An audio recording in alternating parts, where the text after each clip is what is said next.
distinctives of being a Reformed Baptist. So kapag bibigyan na natin ng distinction, anong pinagkaiba natin sa ibang Baptist? Yan. So, ang isa sa lulutang na distinction ay Reformed Baptist ang church if they practice regulative principle of worship. Or, syempre, pag tinagalog, may panuntunan o merong restriction sa pagsamba. Malaya naman tayo, di ba? Pinag-usapan natin ng nakaraan, liberty. Bakit biglang may restriction pagdating sa worship? So yan ang mga pag-uusapan natin for today's Sunday School. So maraming church ngayon sa panahon natin na evangelical ang tumatanggap na po ng mga contemporary worship style.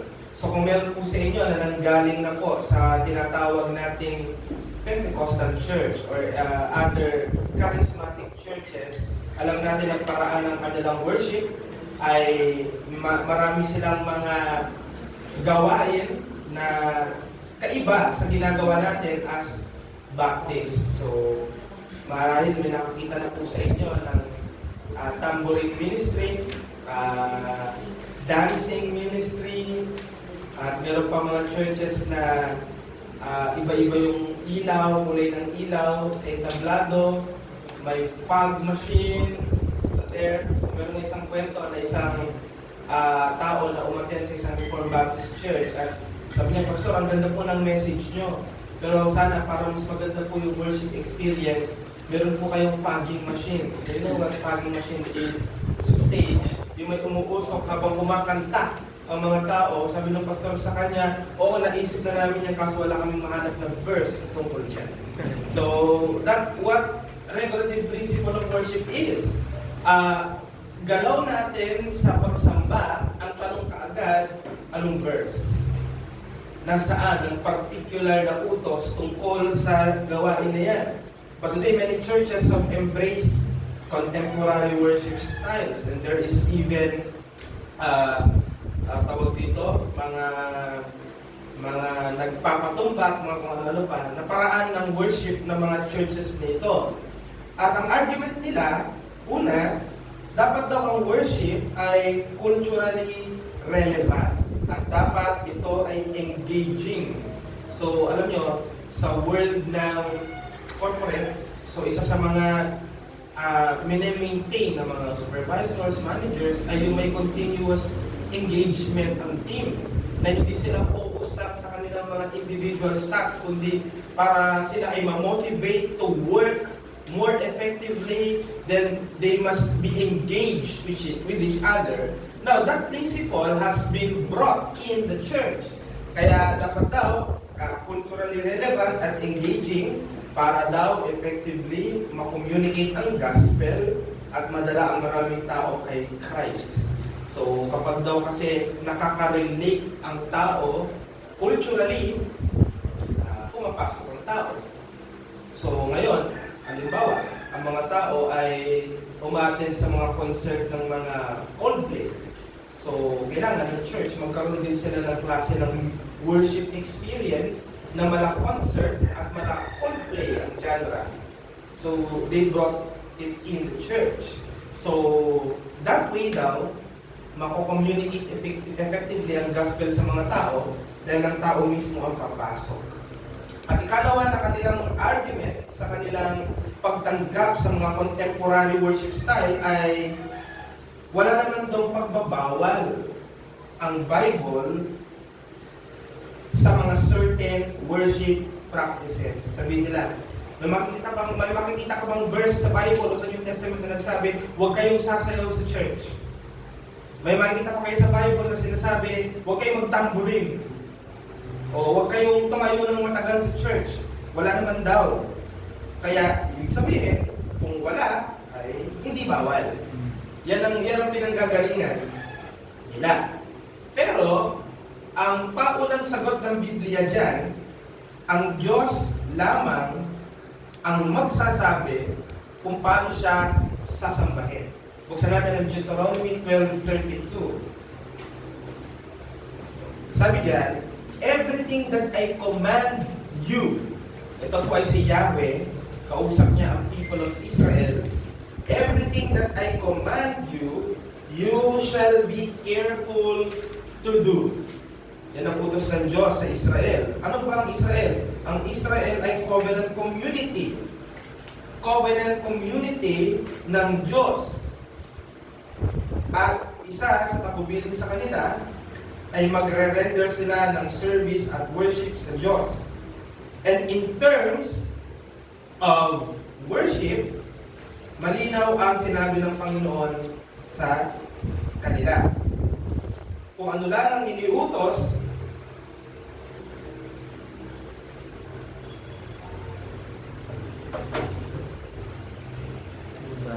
everything that I command you, hindi everything that I did not command you, or everything that I command you plus what you think is better, walang ganon.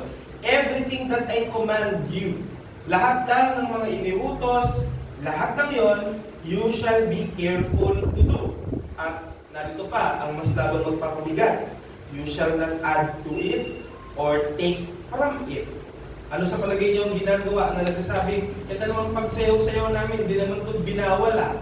Pero ano ang violation nun? Nagdagdag ka. Yan ang problema. Kung sinabi na everything that I command you shall be careful to do, natapos doon, pwede silang makalusot. Kaso, may kasunod na statement, you shall not add to it. Kaya, mayroong regulative principle kasi may ganyang utos. Huwag kang magdadagdag o magbabawas doon sa mga bagay na yun lang ang sinabi kong gawin mo. So yun ang sagot natin. At ang true worship, dapat ito ay pinapamahalaan ng kalooban ng Diyos at hindi ng mga innovation ng tao or cultural preference. Bigyan ko ng example na ang tao ay mapapahamak o napapahamak sa maling paraan ng worship. Ito ay hindi lingid sa kalaman ng iba. Yung Leviticus 10:1-3, yung nangyari doon sa tinatawag nating unauthorized fire ni Nadab at ni Abihu. Now, Nadab and Abihu, the sons of Aaron, each took his censer and put fire in it and laid incense on it and offered unauthorized fire. So take note, unauthorized fire before the Lord, which he had not commanded them. Verse 2, and fire came out from before the Lord and consumed them, and they died before the Lord. Then Moses said to Aaron, this is what the Lord has said. Among those who are near me, I will be sanctified. And before all the people, I will be glorified.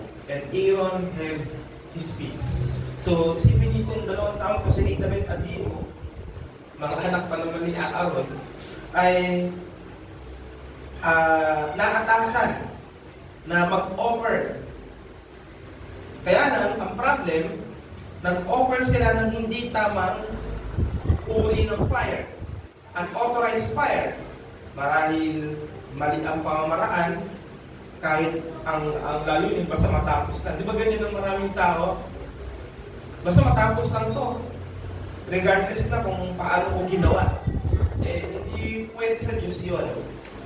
Depende sa Diyos. So, nangyari, nagalit ang Diyos, di ba? Namatay sila sa harapan ng Diyos. At si Moses, as comfort to Aaron, sabi, sila na mga malapit sa akin ay ibabanalin ko sa lahat ng mga tao. Ako ay mag-glorify. So, ang layunin ay hindi sa kung ano yung palagay mo na maganda. Palagay ko, pag sa church namin na may choir, matutuwa ang Lord. Hindi tungkol sa palagay natin. Tungkol ito sa kung ano ang nireveal ng Diyos na kalooban niya sa pag-worship. Makakita natin kung paano ang ginawa kay Nadab and Abihu. Sa New Testament naman, sa John chapter 4, verses 23 and 24, ito ay panahon na ni Jesus Christ. Nung kausap niya yung Samaritan woman sa well, sabi ni Jesus, "But the hour is coming and now is when the true worshipers will worship the Father in spirit and truth. For the Father is seeking such people to worship Him." Now, God is spirit, and those who worship Him must worship in spirit and truth. Ano ibig sabihin yan? Sumamba sa espiritu at sa katotohanan. Ano ba yung espiritu? Yan ang nagbibigay sa atin ng kakayanang makaunawa sa salita ng Diyos. At ano yung truth? Yung salita niya. So, paano daw tayo mag-worship? According sa salita niya. Hindi according sa tingin natin na paraan. Kaya ano ang premise sa ating pag-aaral? Worship must be regulated by God's revealed will in Scripture, meaning only what He has explicitly commanded is acceptable and anything else not prescribed is forbidden. Yan ang regulative worship. Ang pagsamba ay naaayon sa iniutos ng Diyos sa salita niya. Ibig sabihin, yaong lamang mga specific na iniutos ang katanggap-tanggap. Ano man na hindi kasama sa iniutos ay ipinagbabawal. Punta na po natin ang ating confession sa chapter 22. At ngayong araw na ito, basahin lang natin ang paragraph 1. Sabi dito, "The light of nature shows that there is a God who has lordship and sovereignty over all, is just, good, and does good to all, and is therefore to be feared, loved, praised, called upon, trusted in, and served with all the heart and all the soul, and with all the might. But the acceptable way of worshiping the true God is instituted by Himself, and so limited by His own revealed will, that He may not be worshipped according to the imagination and devices of men, nor the suggestions of Satan, under any visible representations or any other way not prescribed in the Holy Scriptures." Now, let's go to observable forms of worship in today's world. Ano ba yung ginagawa ng mga churches ngayon na hindi natin kapareho, at titingnan natin bakit mahalaga ang regulative principle. Ito yung mga wrong approaches sa worship. Mga maling pamamaraan na umiiral sa mga churches ngayon patungkol sa worship. Una, yung tinatawag na seeker-sensitive or pragmatic view. Ano po ito? Ito yung worship na attractive sa unbelievers at culturally relevant. Minsan, may mga church na tinatanong ang mga tao, sinasurvey ang mga tao sa loob ng church, ano ang gusto mong meron sa church natin? Yeah? Na akala ng marami, maganda yon kasi ang pastor or elder ay inaalam ang pangangailangan ng kanyang mga tao.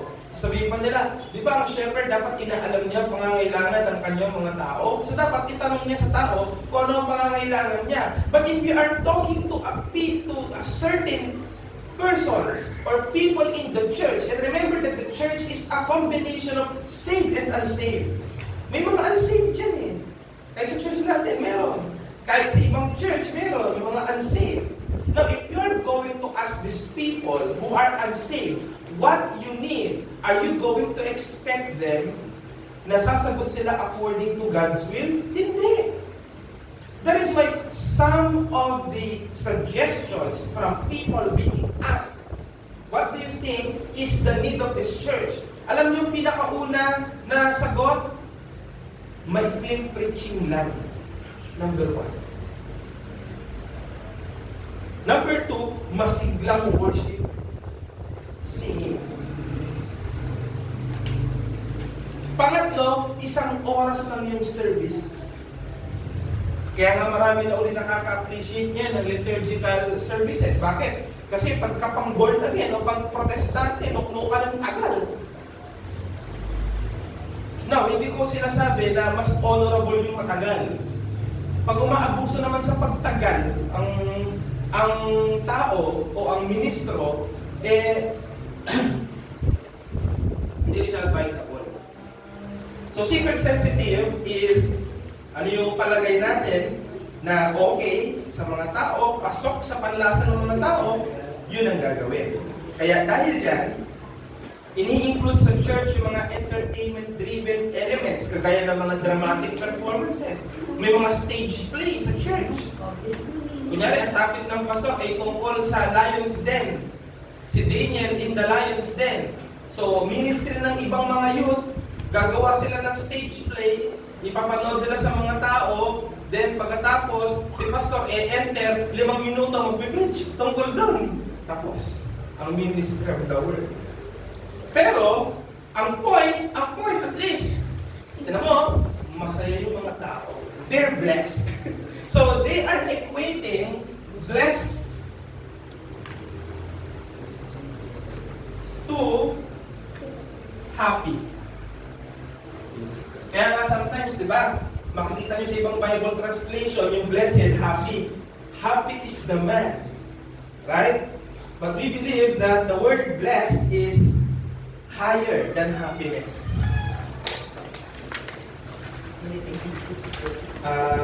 Diba? So, yan ang nangyayari. So, similar style yung music. Kaya nung nauso ang reggae, ang hip-hop, ina-apply na rin sa mga worship songs. Multimedia at yung mga casual sermons. Pansin nyo yung ibang mga pastor ngayon, yung outfit. Diba? Naka-rugged na, diba? Pati ang naka-denim na jacket, naka-t-shirt, diba? Tapos meron, paano manamit? Ang maraming, yung mga nagsasalita sa networking, ganun din yung mga pastor. Diba? Karamihan ng mga gaya-gaya, diba? Kaya pansinin nyo, nung nag-umpisa sa isang specific church yung ang pastor nagtatanong, amen po ba? Lahat ng mga pastor gaya. Ganun na rin sa worship nila. Amen po ba? Amen. Gaya-gaya. Well, parang walang Bible. Yung Bible ang nagdidirect sa atin how worship should be done inside the church. Ang goal nila, gawin ang church na engaging at accessible sa mga modern audiences. Pero anong problema sa view na ito? Pinapahalagahan ng seeker-sensitive view ang human preferences kesa sa kung ano ang inutos ng Diyos, kaya ang worship nagiging man-centered experience kesa sa God-centered obedience. At least, worship pa din.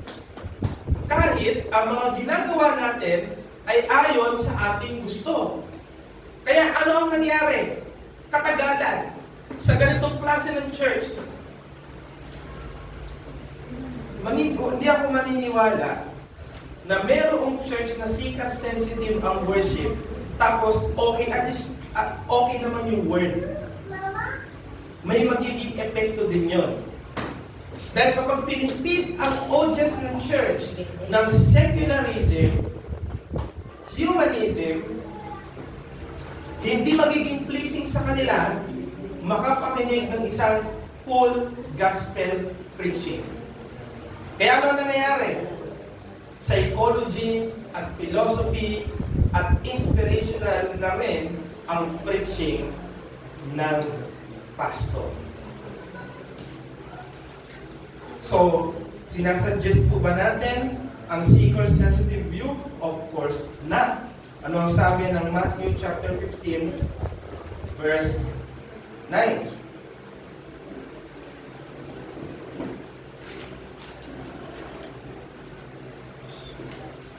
Pakibasa? Matthew chapter 15, verse 9. In vain do they worship me, teaching as doctrines the commandments of men. Yan. Basa natin yung Colossians, John 4:23. Ngayon, Colossians 2:23. Okay, basa?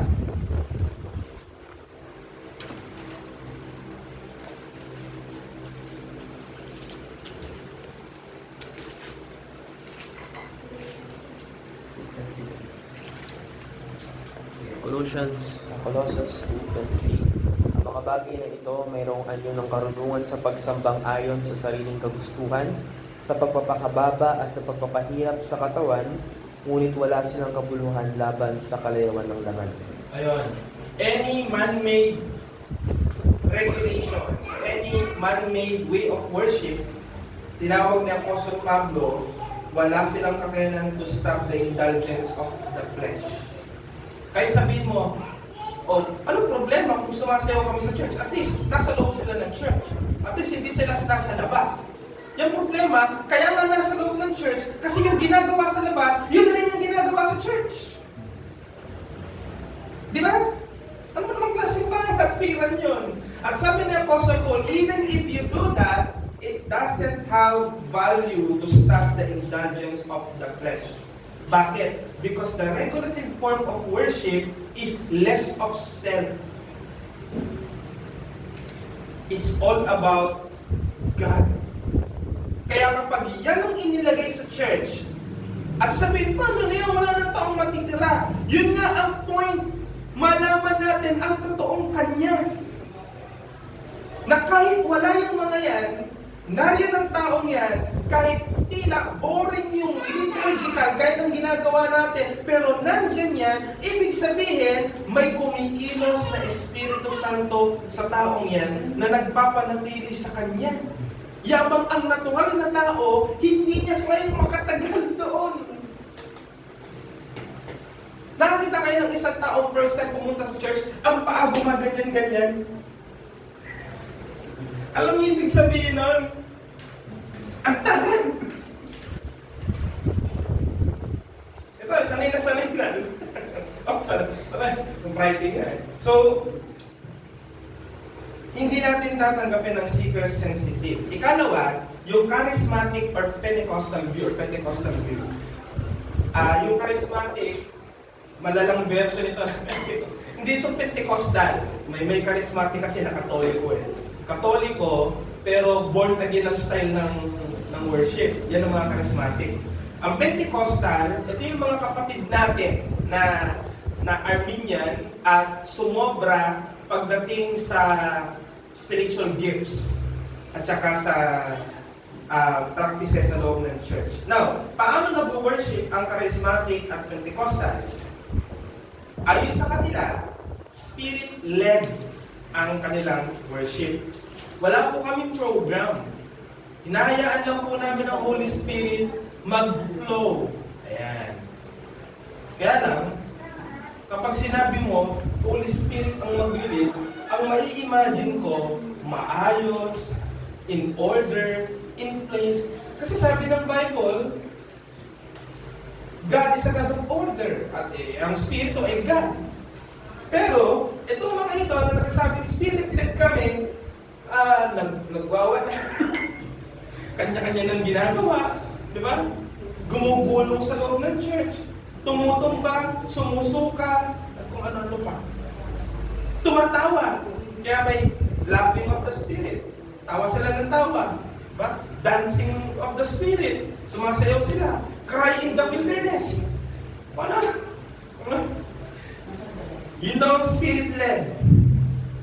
Wala daw program, walang kung ano-ano. Nakafocus lang sa experiential freedom kaysa sa prescribed elements.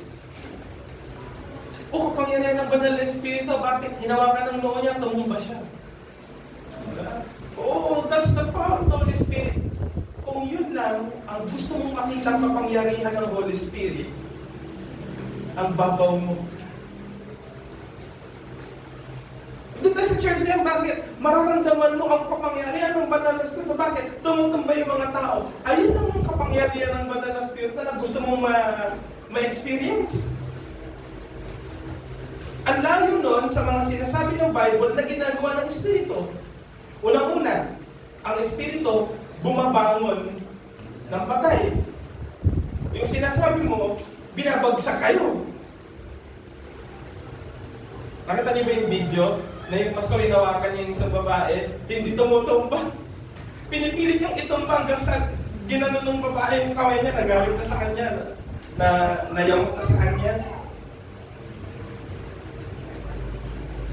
Kaya, ano pong ma-observe natin? emotional worship. Emotional experience. Ito pa yung mga church na may mga prophetic words. Ikaw, may bigla kang nakita, tinuro ka, ikaw, magiging maayos ang buhay mo. Blessed ng Lord ang asawa mo. Wala po asawa. Mali ka po ng prophecy. Ano pa? Dancing. Kahit di marunong sa mayaw. Basta ikalaw mo lang ang katawan mo. Banners. Mapapansin nyo rin sa mga church na maraming flag. May flag na purple, may flag na puti, may flag na nakapalibot sa 4 kantos ng kanilang simbahan. At bawat flag may mga bigating word. Yung bigating word, peace, honor, love, mga ganun. Mga banderitas, King of Kings, Lord of Lords. Ang dami niya. Meron din mga ano pa? Emotional music at mga modern revelation. Sabi nila, mas ine-emphasize nila ang gawa ng banal na spirito kesa sa liturgy. Alam niyo yung liturgy? Ang liturgy, yung may order of worship. Hindi nyo napapansin? Binabanggit ni Brother Mori bago magstart. Ito po ang mga gagawin natin. Mag-isimula sa ganito, pati yung pag-singing of hymns, tapos nakalagay din sa ating bulletin every Saturday. Walang ganun ng mga Pentecostal. At ang mga charismatic. Bahala! Bahala! Kapag gusto mo magsalita, ito, baka mag-bless ka mo sa iyo. Di ba? Ganun. Kaya ang siya mag-church dito. Kasi every Sunday, new experience. Now, you will run out of innovations. And people are still not content. Ano mangyayari? Pero anong sabi ng Bible? Kung Holy Spirit lang din pala, ang Holy Spirit ay gumagawa kasama ng salita ng Diyos. Sa panahon po natin ngayon, lalo na ngayon, ang Holy Spirit, hindi mo siya pwedeng ihiwalay sa Word. Laging magkasama yan. Pag banal na Espiritu, laging kasama ang Word of God. Kasi yan ang ginagamit ng banal na Espiritu to communicate sa atin. Hindi pwedeng yung Holy Spirit bumulong sa'yo. Ano tawag doon? Small voice. Dahil ako ay holy, wala akong ginawang kasalanan, ang banal na Espiritu ay may malinaw na sinabi sa akin. Pag binubukod mo ang Holy Spirit sa gawa ng Word, hindi totoo ang sinasabi mo. Lalo na yung mga small, baka totoo yung small voice, pero hindi galing sa Holy Spirit. Di ba? Galing sa Diablo. Kunyari, napunta ka sa Mount Makiling. Di ba sa Mount Makiling daw, naliligaw ang mga tao. Sa Mount Makiling, binigyan ka ng tour guide, ito ang mapa nyo. Itong mapa na ito, hindi ka maliligaw. At marami nang gumamit ito, hindi naligaw dahil mapa yan.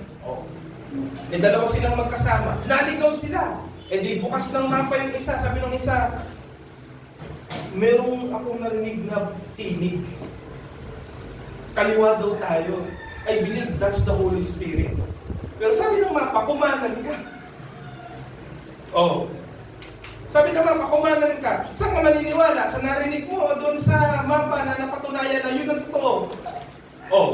Kapag ka hindi ka pa rin maniniwala sa regulative principle, doon ka pa rin sa small voice kahit dadaling ka sa biyano. Ang point, ang totoong galing sa banal na Espiritu, ino-honor o binavalue ang salita ng Diyos. Yun.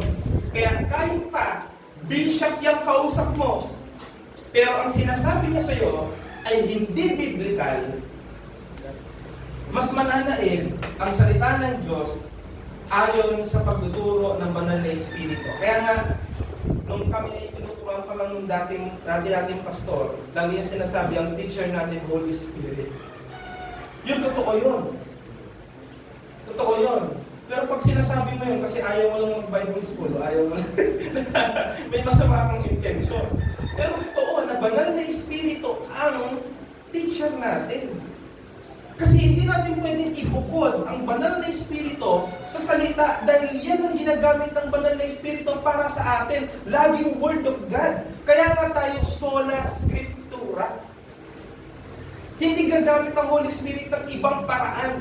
Yan ang sinasabi ng salita ng Diyos. Bakit? Ano po ba ang Bible? Ang Bible ay authored mismo ng Holy Spirit. Di ba? Kaya kung sinasabi nila, led kami ng Holy Spirit, ba't ang gulo nyo? At bakit ang ginagawa nyo wala sa Bible? O hindi Holy Spirit yun. It's your spirit. O baka meron pang isa, evil spirit. Hindi naman kayo pupunta sa loob ng tapos magwawala kayo doon. Gaya nung ginawa ng gulo dun sa worship ni John MacArthur. Si John MacArthur ay cessationist. May kumakalaban sa kanya na hindi cessationist. Ginulo yung platform, tinawag pang false prophet si tatawagin yung false prophet ang isang faithful sa gospel dahil lang sa hindi siya naniniwala sa continuation ng gifts. Maraming ganyang Kristiyano. Doktrina lang na hindi naman nakakapinsala ang pinagkaiba, ang tingin na kagad sa'yo, hindi ka totoong Kristiyano. Di ba? Very immature. Very immature. Nakintindi pa ako doon sa Armenian, hindi daw dahil syempre, gospel yun. Pero, yung mga usapin na di kami naniniwala sa Universal Church. Kaya kayo, ng mga naniniwala sa Universal Church, kasama kayo doon sa sinasabi sa Bible na makikipag-isa kayo sa Katoliko at magiging isa kayo ecumenical. Saan nyo galing yan? Di ba? Saan nyo galing yung mga yan?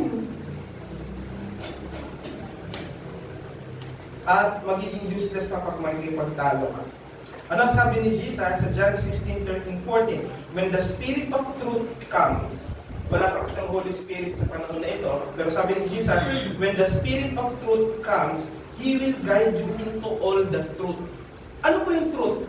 Bible na naman. Pag dumating daw yung Spirit, i-guide niya kayo sa lahat ng truth. Alin yan? Bible. Kaya ang ministry ng Holy Spirit, i-communicate sa atin ang Word. At sabi pa, for He will not speak on His own authority, but whatever He hears, He will speak, and He will declare to you the things that are to come. He will glorify Me, for He will take what is mine and declare it to you. So ano daw ang gagawin ng Holy Spirit? Pagdating nito, sabi ni Jesus, ituturo sa inyo ang katotohanan. Ano yung katotohanan? Yung Bible. Yan ang gagawin ng Holy Spirit. Yan ang ministry ng Holy Spirit. Kaya hindi ito extra biblical revelation. Hindi ito gaya ng pastor ngayon na nakakulong. My father talked to me last night. Nakakapaligtig balahibo yun.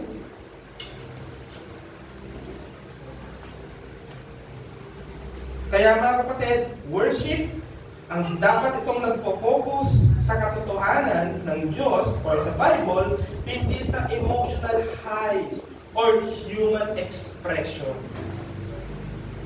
Ano ang sabi sa Colossians 3:16?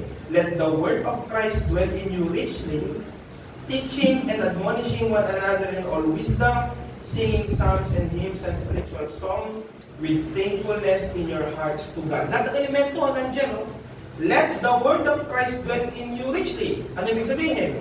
Dapat sentro sa inyo ang salita ng Diyos. Teaching and admonishing one another. Ano ito? Preaching, teaching, counseling. Lahat ng elemento ng worship nandiyan. In all wisdom. Ano pa? Singing psalms and hymns. Ano ito? Congregational singing and spiritual songs with thankfulness in your hearts to God. Ano yun? Prayer.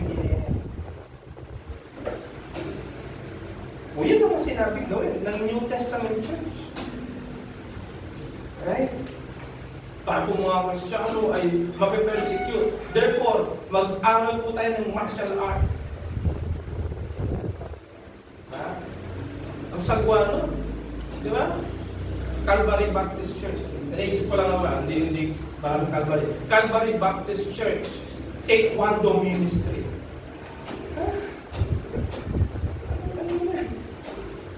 Bakit? Kasi meron po kami miyembro dito, Black Belter. Ano?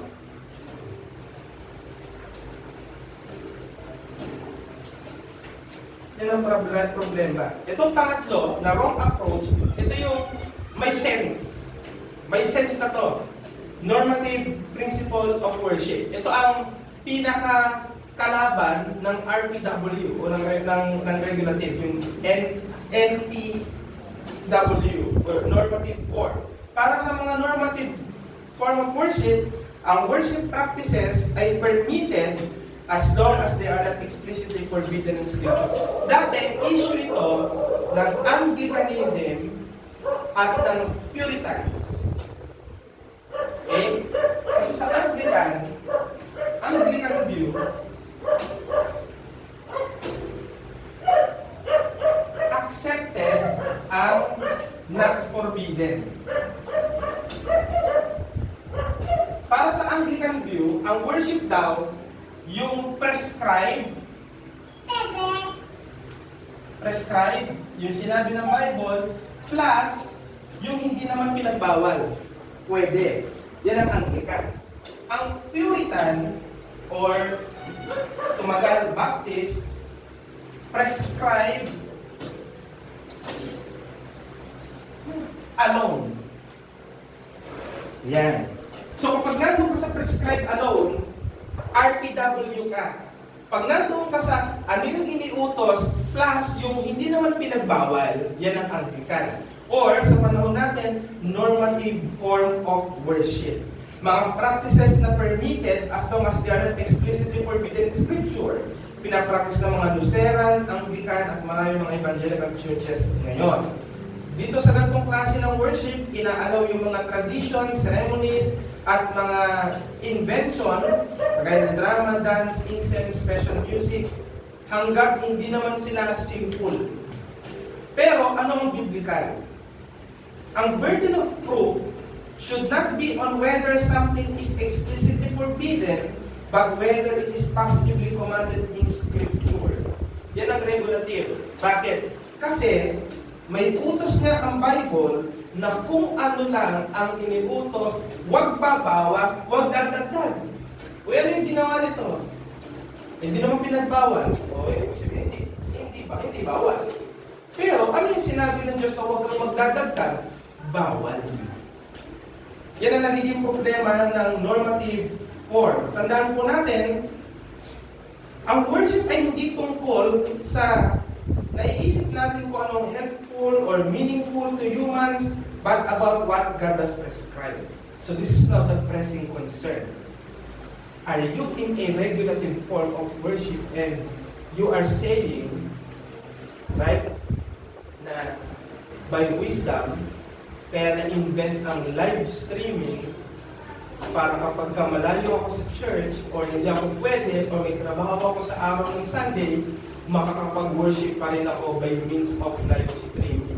The question again is that the prescribed way of worship? And I will leave it to you to answer that question. Ano ngayon ang regulative principle of worship? Ang Diyos lang ang magsasabi kung paano siya i-worship. Nilagay niya sa Bible kung paano siya dapat i-worship, kaya anumang worship na hindi sinasabi ay bawal. At ano ang pinanggagalingan ng utos ng worship? Yung second commandment. Right? Basahin natin ang Exodus chapter 20, verse 4 to 6. Ito ang pinaka-verse ng worship. Kaya nga, nung sinabi na huwag kang magkakaroon ng ibang mga Diyos, sa pangalawa, sinabi, huwag kang sasamba sa ibang Diyos. Ngayon, ano ang pinanggagalingan? Sabi ng Exodus 24 to 6, pakibasa. Brother Mark? Exodus chapter 20, verses 4 to 6. You shall not make for yourself a carved image or any likeness of anything that is in heaven above, or that is in the earth beneath, or that is in the water under the earth.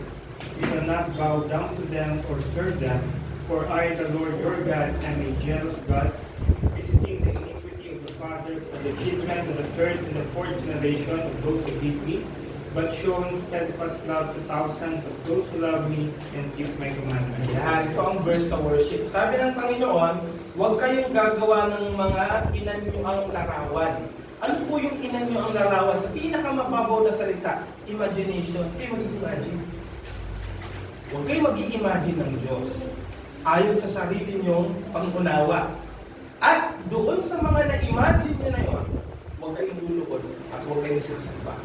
So mula doon sa prinsipyo na yon, diyan pumapasok ang again, regulative principle. Anong sabi ni Sam Waldron sa kanyang modern exposition ng 1689 Confession? Ito yung librong ginagamit ko sa pinag-aaral natin. The regulative principle means that worship must be founded on the express prescriptions of God's Word. It is not enough that something is not forbidden, but it must be commanded. Kunyari, bibili kayo, pupunta kayo sa doktor kasi hindi nyo alam ang gamot na kailangan nyo inumin. At sinabi ng doktor, ito ang inumin mo para gumaling ka. Pagpunta mo ng butika at pinakita mo yon, di ba? Dito lang kasi pwede, pero hindi talaga dapat pwede. Yung utusan mo ang chemist na, baguhin nyo nga ito na lang, baguhin yung milligram, na ganito lang, susundin niya kung ano yung nakasulat mo. Kaya nga sa Amerika, pag nag-prescribe ang doktor, alright, ang chemist, bibigyan ka ng sariling basyo nun.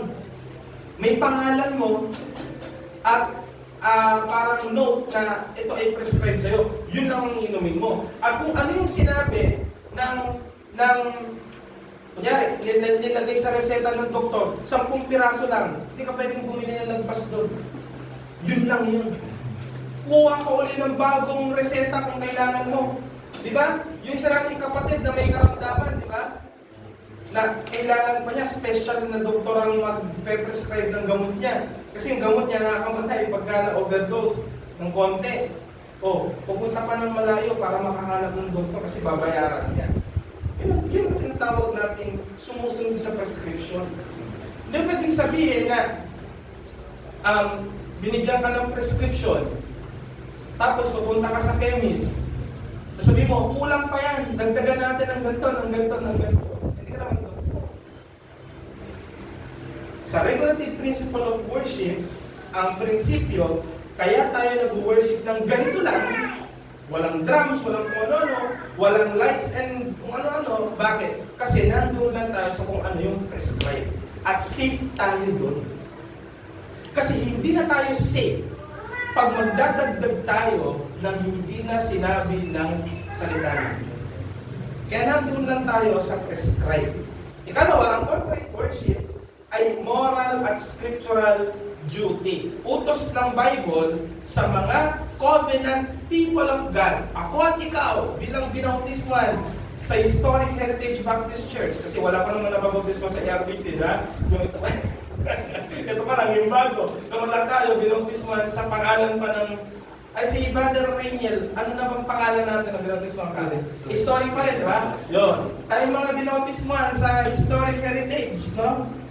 Baptist Church. Alam natin na tayo ay covenant people. Hindi lang tayo nagpapaptize para miyembro ka na ng club and welcome and bye-bye. Hindi. Meron tayong sumpaan.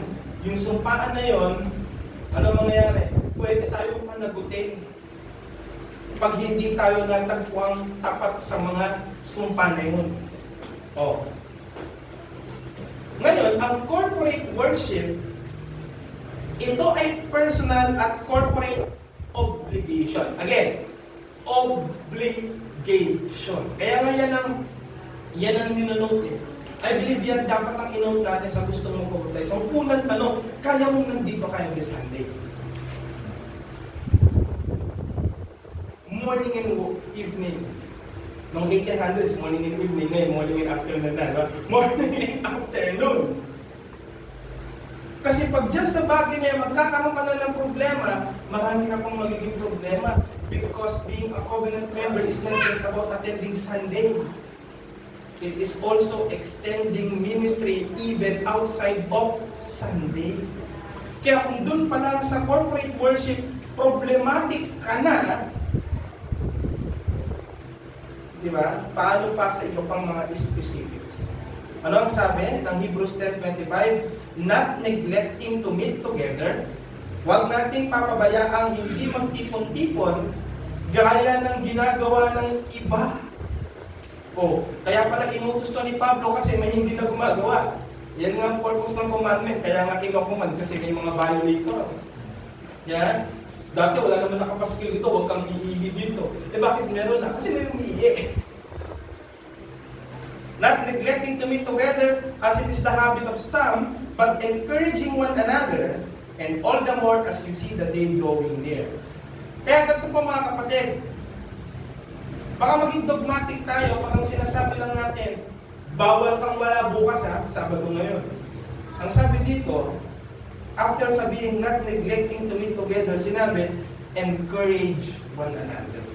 Huwag mong sasabihin nyo, baka absent tayo sa linggo ha, nakakailan ka na, kundi encourage. Anong ibig sabihin? Sabihin mo sa kanya ang benefit ng gathering. Means of grace.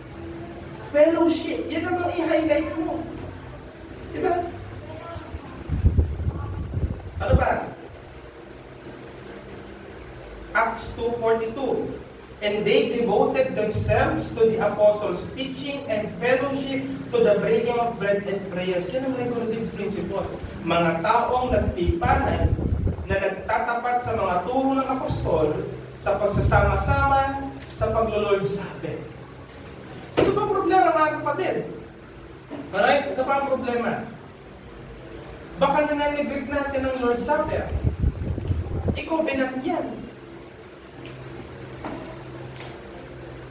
Baka kala natin ay ganun-ganun lang ito. Mahigpit tayo sa hindi pwedeng mag-partake. Hindi ka naman nagpa-partake. Bakit? Kasi wala ka. Pero ano pinagkaiba mo doon sa hindi pwedeng mag-partake?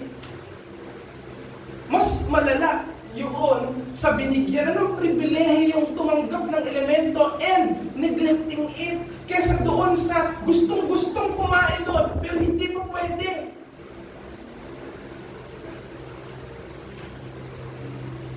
Ano sabi ni Joel Beakey sa kanyang Reformed Systematic Theology Volume 4? Public worship on the Lord's Day is not an option, but a biblical command. At sabi pa niya, it is the primary means by which believers grow in grace and glorify God together as His gathered people. Paano daw lalago ang isang Kristiyano? Matatagpuan mo siyang tapat sa Lord's Day.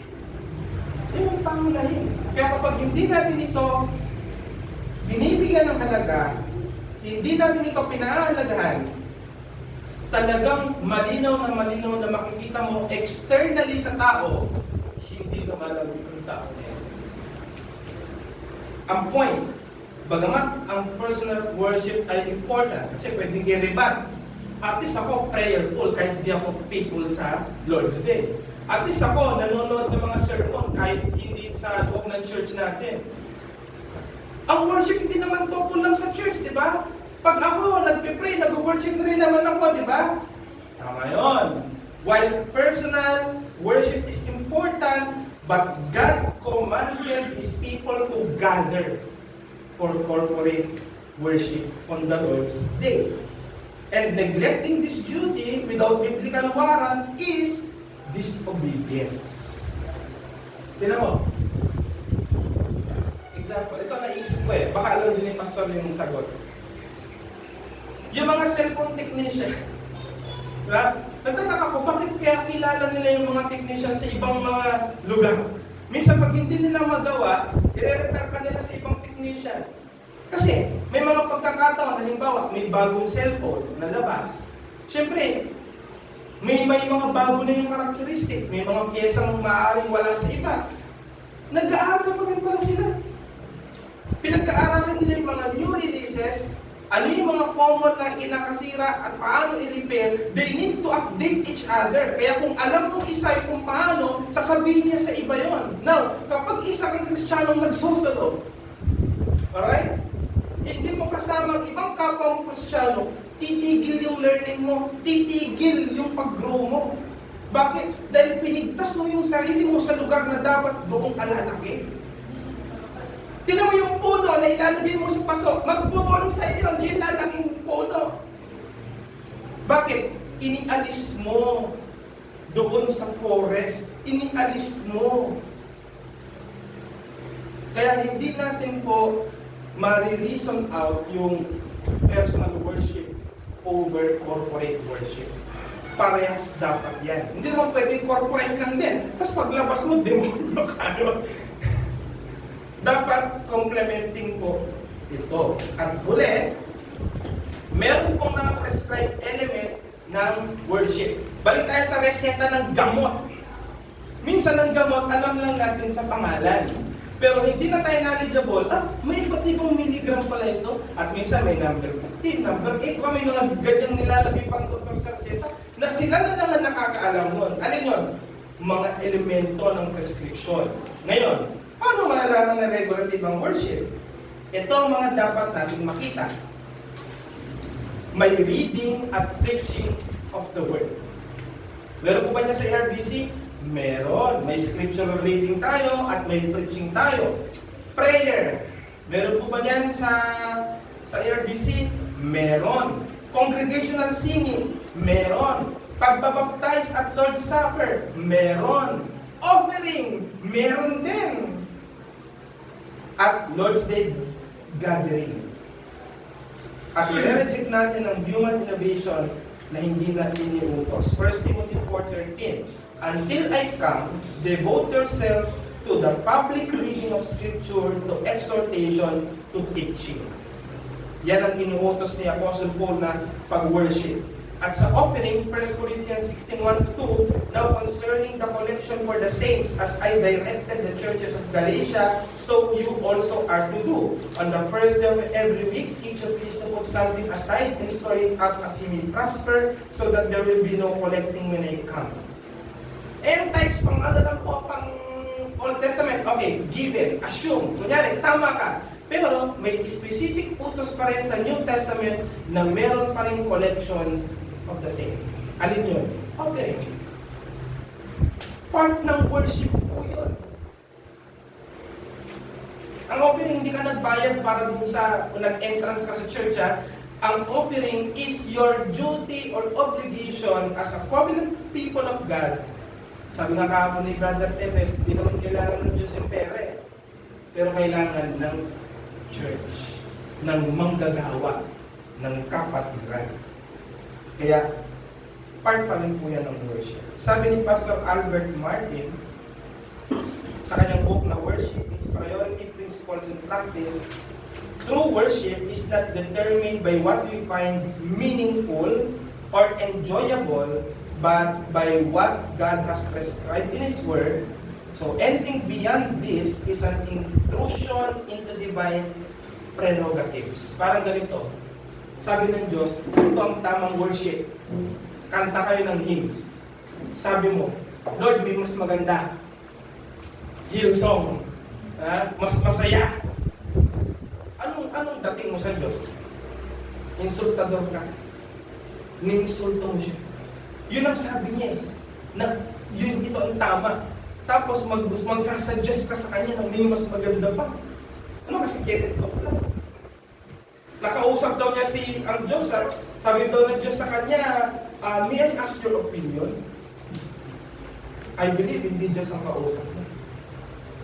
Never in the history of the Bible did God ask a human being and say, what do you think? What is your opinion? Diba?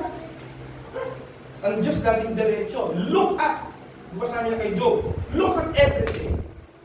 Sino ang naggawa niya bago ang mga pundasyon ng lupa? Di ba? Hindi na nakaimik si Job. Nag-submit na siya. Yun yung nagtatry na siya eh. makipag-dialogue sa Diyos. At mula noon, na-realize niya na kahit yung mga bagay na nawala sa kanya, hindi niya yung deserve sa Diyos. Pero ang mga tao kasi ngayon, ang isip laging ganito, hindi ko deserve. Hindi ko deserve yung ganitong treatment. Di ba? Ang tanong dyan, meron ka bang deserve? As far as your relationship with God is concerned.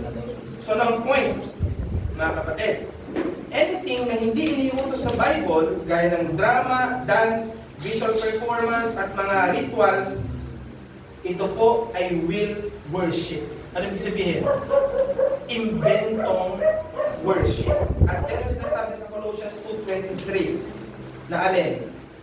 Umiimbento kayo sa sarili niyong wisdom ng mga self-made religion, pero it has no value in stopping the indulgence of the flesh.